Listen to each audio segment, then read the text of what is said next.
So special thanks to our friends at this company who were nice enough to send us this solar panel for their rechargeable video cameras. As you can see, this is for select cameras by this brand. Easy install, adjustable mount, weather resistant, nice look.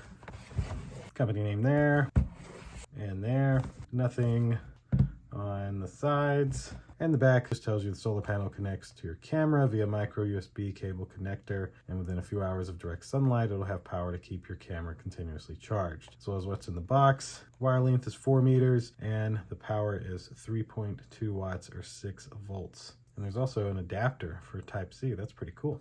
So let's open this up and see what we're working with here.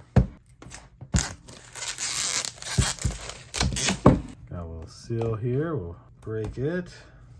Bam. Look at this. What a little presentation.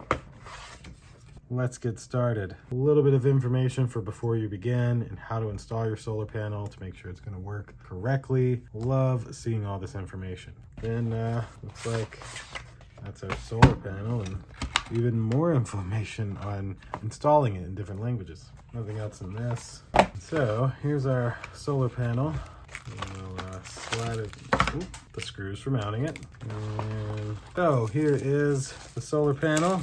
Looks very nice. Back here is where your mount would slide right in. See, it even has a little up arrow there for you. Nice long cable, like the feel of the cable too. And then they even include this. So the camera I have only had the micro USB port. If you have a camera with Type-C, they have this little adapter for you. That way you can plug in a Type-C camera. Very nice. Now also there is the mount, which looks like it just goes in with the 2 screws and then slides onto there however you may need and tighten it there. So that'll do it for the unboxing of this solar panel. Thanks again to this company who was nice enough to send it to me to unbox and show you. Thank you all for watching. We'll see you in the next one. Deuces.